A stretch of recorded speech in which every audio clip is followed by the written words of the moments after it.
What's up guys, David Nainer 1, 2, and 2, and take another list for you, the top 10 worst synchros in the game. I've been actually waiting to do this one because there's tons of old synchros that I've never even seen before, so I was really looking forward to digging into this list, and I was almost a little disappointed because it turns out, because synchro summoning is one of the hardest mechanics in the game, most synchro monsters are actually pretty good to kind of balance that. So even the bad ones are kind of okay, so this is more like the top 10 most meh synchros in the game, except that's a terrible title for a video. So anyway, let's get started. Also, before we get started, I just want to preface this with, it could have been all Hydrogenic in vanilla synchros, and that would have been a very boring list. So I went for a little more diversity because there are so many meh synchros in this game that you could make that just as valid of a list as any. Also, if one of your favorite cards is on the list, please don't bitch me out in the comments below. I don't want another Dark Gaia fiasco. The card's bad. It might have been good at one time, but now it's bad, and you could never win anymore, so that's not an excuse. But anyway, 10. Naturia Leo Drake. I think he's the only vanilla I actually have on the list, and he's kind of on the list not by any virtue of his own, just that he's completely obsolete. He doesn't have a generic summoning condition, which makes him already awkward to play, even though you're probably only playing him in Naturias or Sylvans or something like that, and a 3k beat stick isn't particularly impressive in any real sense of the word. Also, there's so many better level 9 synchros that you can make that you would just never even run this thing. Trish. And if you could make a level 9, I bet you could have made a level 10 and made good Leo. So, 9. Seven Swords Warrior. I hope this is not another Dark Gaia fiasco, but Seven Swords Warrior is another just kind of meh effect. At first he sounds like he'd be kind of good. At level 7, there's better options, which is probably going to be argument for almost every card on this list. You would just never run it because you have only 15 spots in your extra deck, but anyway, what does he do? When he's equipped with an equipped card, you can burn your opponent for 800 damage, and then once per turn you can send an equipped card to the graveyard. And then, if a equipped card that was equipped to this thing is sent to the graveyard, you can destroy a card on the field. I think it's a monster. Yeah, it's a face-up monster. So, he's limited to what he can kill. Destroying and targeting a monster is probably the worst kind of removal in the game right now.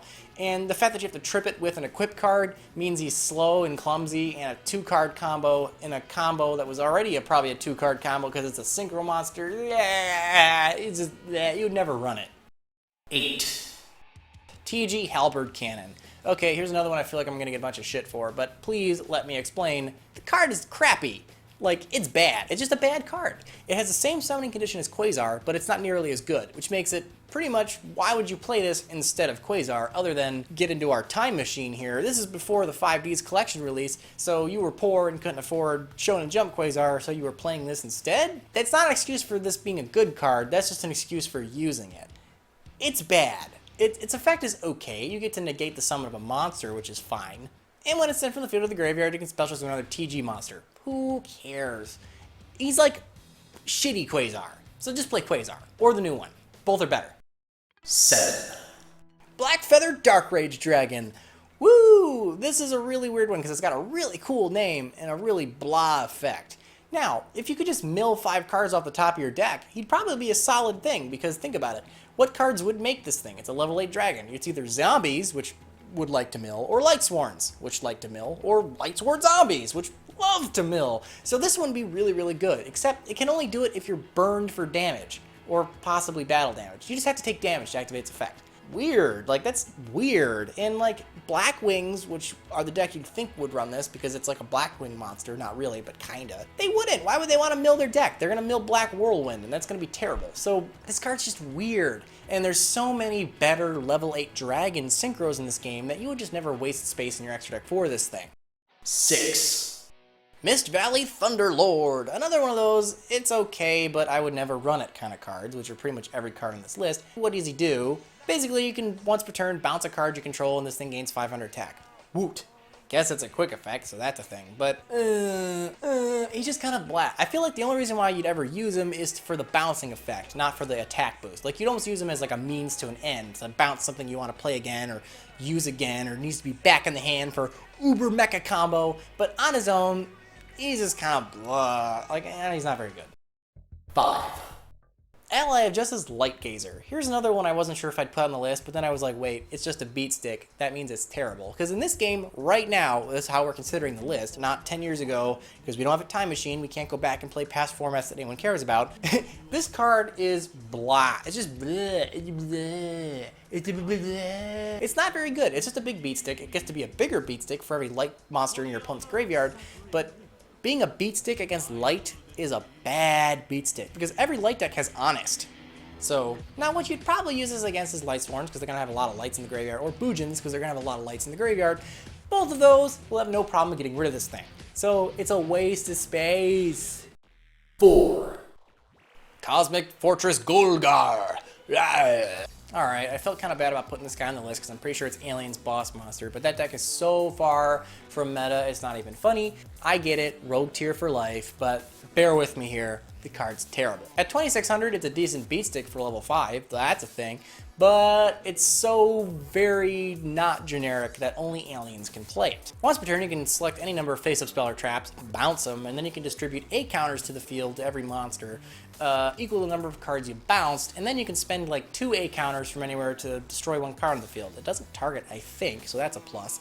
But bouncing spells and traps is not good. You don't really want to do that. Like, what are you doing? Bouncing pendulum scales? Like, that's not good, because a lot of them do stuff when they're, you know, played, or they doesn't matter ultimately or something, or you're bouncing something like Brilliant Fusion or Tenki, and they're just going to use it again on you, and that's not good. That's actually really bad. And how are you bouncing traps? Most face-up trap cards are floodgates, so you probably couldn't even play this thing to bounce it, and if you did, whoop-de-doo, way to go, blah.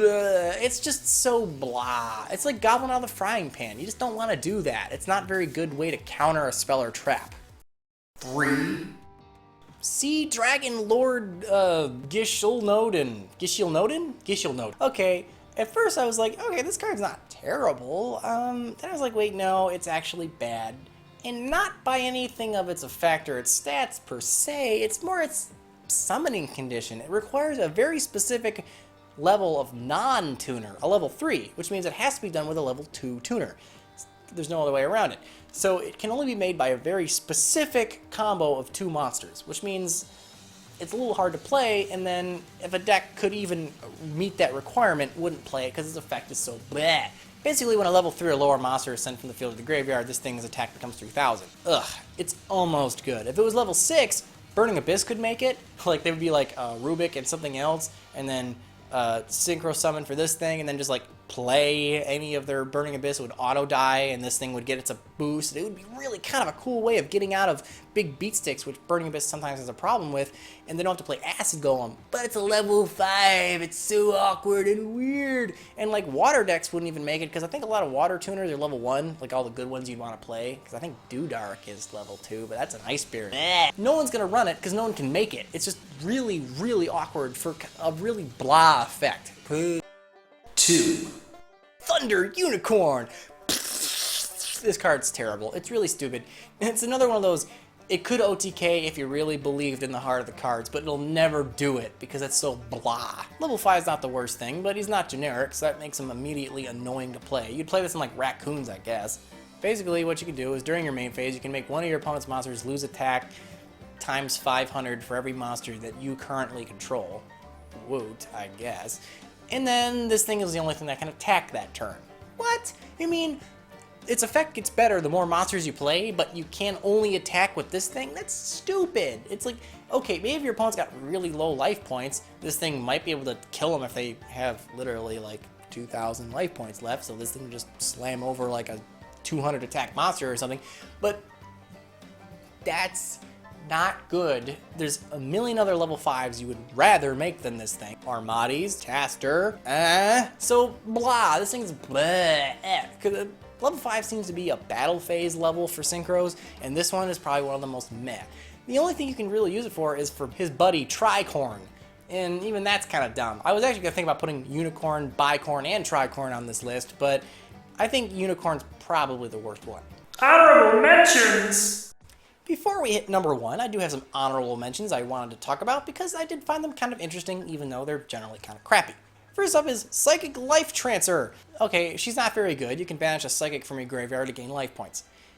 bleh. But Cosmos might be able to use her because you could banish a pilot and then they spend tons of life points, so this might be kind of relevant. I don't know. You could use it in Cosmos, I guess. Zem and the Ape King. It's like half of an Armades. Your opponent can't use spell or traps when it attacks. That's okay, I guess. And you can negate an attack by tributing a monster. But that seems kind of stupid because you're going to protect a monster by losing a monster that you would have probably lost anyway. I don't know. It's just kind of blah. So the first effect is kind of why it kept him off the list officially. Odin, Father of Azure. Very specific tuner in a bad deck, but he is huge and he can bring himself back by banishing the tuner that made him. So that kind of kept him off the list. And Chaos King Archfiend. Really meh effect, but it is an Archfiend. So maybe you could use this in like an Infernity or Archfiend type deck. I don't know. So, I guess. I don't know. He is not generic though, and his effect's kind of blah. When he declares an attack, you can switch the attack and defense of every monster your opponent has. That's kind of... But you might find some utility for it. So he got off the list too. 1. Great, the most meh card on the list, Hydrogenic. Now, the reason this thing's at number 1 is it's not just the most meh card on the list, because it is, but it's like, there's no excuse to run it. There's one deck in the game that might actually make this thing, and they wouldn't even run it. So this card is essentially the most useless synchro in the game. Basically what it does, when it destroys a monster by battle, you get to gain life points equal to the attack of what you kill. Which sounds great, except it's at 2300 attack, which means this isn't killing much. Which means, okay, its effect is hard to make, and it requires a very specific tuner, Gen X Controller, which means you can only make this with probably Gen X Controller and Undine. At least Undine kind of searches the Gen X Controller, but that means you have to have 2 normal summons. What are you playing, double summon for this thing? And furthermore, you're probably playing, what, Mermails? Yeah, Mermails is not making this thing. I'm sorry. So, bleh, it's just so bleh. It's bad. It's bleh. But yeah, you would never make this thing. You would never get to resolve its effect, and the only way to make it useful would be to give it, like, what, Moon Mirror Shield or something goofy. And trust me, if you're going to go into that kind of messy 4-card combo, then there's better 4-card messy combos you can make. So anyway, guys, let me know in the comments below what you guys think of the list. Again, synchro monsters are generally hard to make, so they're kind of all at least okay. So there's some bad ones, but they're not horrid, like some of the effect monsters or some of the fusion monsters. But anyway, guys, like, comment, subscribe, click an ad, because it helps me out. And remember, guys, if you don't troll the meta, who will? I'll see you guys next time.